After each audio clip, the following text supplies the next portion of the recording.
Atenção.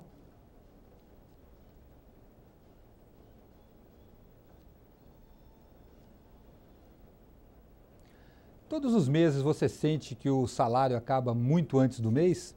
Já parou para pensar por que é que isso acontece? Talvez o que esteja faltando é um planejamento familiar, financeiro familiar, ou seja, um orçamento doméstico. Vamos ouvir de um especialista, o agente autônomo de investimentos, Paulo Reck, como é possível organizar a sua despesa mensal para que o orçamento não fique tão apertado. É o quadro Nosso Dinheiro desta sexta-feira.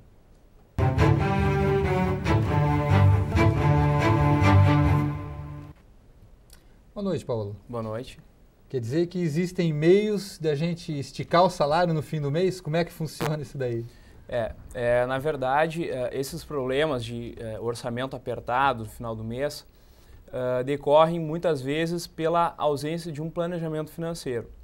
Então, o planejamento financeiro, dentre algumas definições que a gente conhece, é um processo racional de administrar sua renda, suas despesas e também os seus investimentos. Então, a maioria das pessoas elas acabam tendo problemas no orçamento familiar em função da falta de um planejamento. E a gente acredita que esse planejamento pode ser feito na medida em que consiga estabelecer objetivos e metas de curto, médio e longo prazo.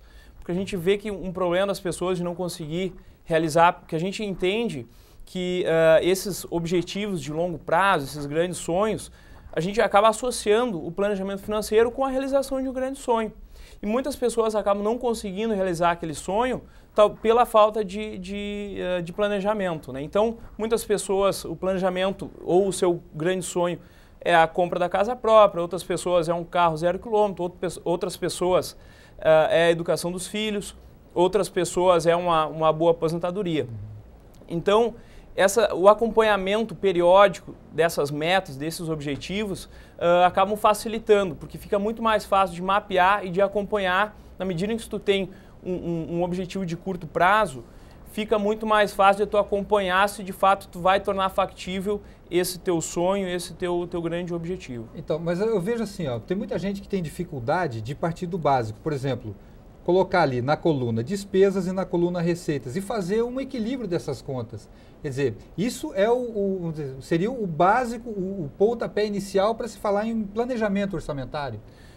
Exatamente. O importante é que se desperte um espírito questionador em relação a todos os seus gastos, principalmente os seus gastos. Na medida em que as pessoas passem a colocar no papel, colocar na ponta do lápis, de onde vem e para onde vai todo o dinheiro, fica muito mais fácil de se identificar problemas e tentar tomar medidas que venham a coibir esses problemas e até medidas preventivas para melhorar depois, porque na medida em que tu põe no papel, fica muito mais fácil, tu consegue até mesmo identificar fontes onde pode ter sobras e as sobras vão ser muito bem-vindas depois numa carteira de investimentos, uma sua poupança.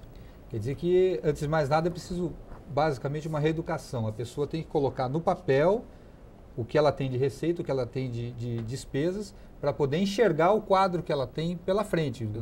Como é que ela vai fazer para passar o mês? Exatamente. Aqui o importante para que consiga fazer isso é buscar conhecimento. Tá? Existem obras especializadas, existem livros, existem palestras, existem treinamentos, onde fica muito mais fácil, pessoas especialistas nisso, que ajudam a conduzir esse processo de acompanhamento, enfim, de análise de todo o orçamento. Mas o mais importante é ter aquele espírito questionador e botar tudo na ponta do lápis. Você falou na questão da realização de sonhos e projetos de longo prazo. O brasileiro não tem muito uma cultura de poupar, né? Como é que você analisa essa situação? Às vezes compra por impulso, fazem financiamentos de longo prazo. Como é que você enxerga essa realidade? Tem um caso hoje, a realidade que a gente está vivendo, qual é? Hoje está muito fácil, com a redução da taxa de juros, está muito mais fácil de comprar a prazo. Então as pessoas, por exemplo, um caso no financiamento de automóvel, há 10 anos atrás era muito difícil você comprar um carro 0 km financiado em 60 vezes sem entrada. Então vamos imaginar a situação de uma pessoa solteira, um jovem, com uma renda aí de R$3.000 mensais. As pessoas acabam comprando carros hoje em dia, por exemplo, motivados no quê? No valor da parcela do financiamento.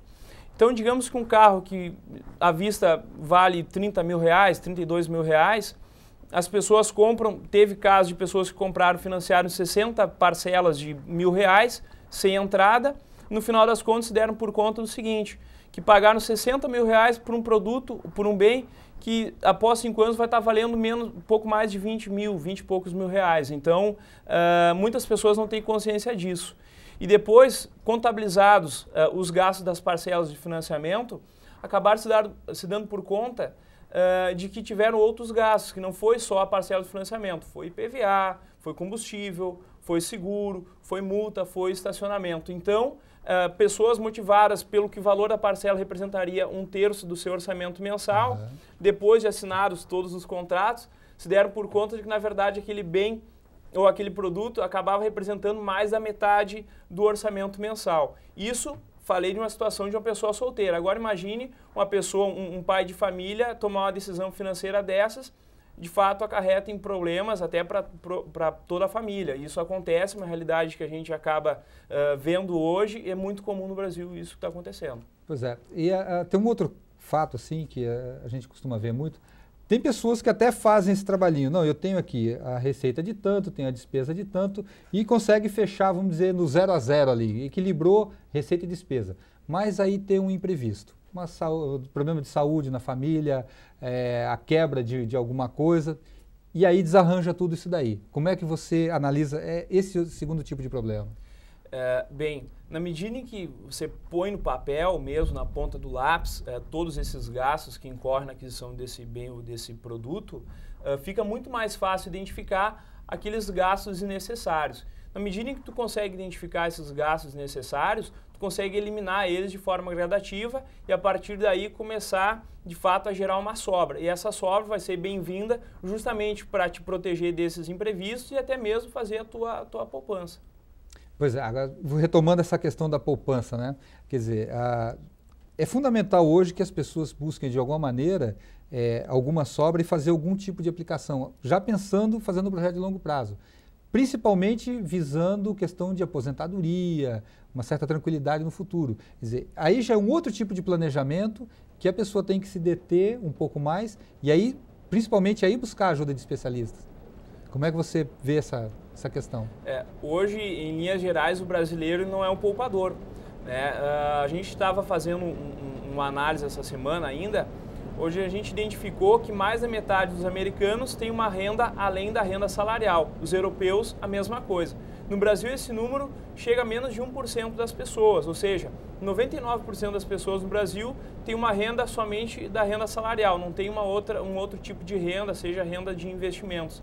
Então é muito importante para uma questão cultural e é um grande desafio, eu acho que é um grande obstáculo que a gente tem que quebrar, é essa cultura imediatista que principalmente o brasileiro tem de não conseguir poupar, ou seja, de pensar muito no curto prazo e mais adiante, principalmente na época em que mais precisa, que é a época de se aposentar, a gente está vendo hoje a realidade brasileira qual é, né? A previdência pública aí acaba apertando bastante a saúde financeira das pessoas. Você tem um curso que você oferece em empresas e algumas coisas assim. Existe um perfil da pessoa que faz esse curso ou é um perfil diversificado? Todo mundo hoje, de diversas classes sociais, procura conhecer um pouco mais esse assunto. Como é que funciona esse curso em si? Na verdade, esse é um projeto que a gente está fazendo em Joinville e região. E, na verdade, formas variadas de empresas de diversos setores, desde pessoas enfim, operários, chão de fábrica, pessoas que trabalham mais no lado operacional e até pessoas ainda da área de gestão. Na verdade, esse é uma grande incógnita. O tratamento das finanças pessoais acaba sendo um grande desafio. Então, a ideia aqui é a gente desmistificar um pouco, a gente tentar aproximar as pessoas, proporcionando conhecimento e tentando despertar esse espírito crítico, esse espírito analista e questionador das finanças e do valor real das coisas. Você tem um contato, assim, para quem quiser conhecer um pouco mais desse curso, de repente até fazer algum deles, um contato, pode divulgar para a gente aí. Bem, o curso, na verdade, eu sou professor da XP Educação e trabalho na XP Investimentos como operador de Bolsa de Valores. E esse curso ele é proporcionado através da XP Educação, então pode me passar o e-mail, meu e-mail é paolo.rec@xpi.com.br. E o telefone é 3032 3710. Bacana.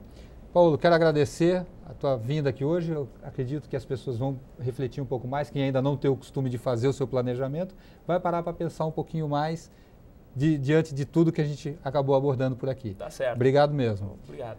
Dessa maneira, terminamos o nosso o quadro Nosso Dinheiro desta sexta-feira e também encerramos mais uma edição do Notícias da Cidade. Uma boa noite a todos. Continue com a gente. Vem aí o Cidade em Ação. Até a próxima.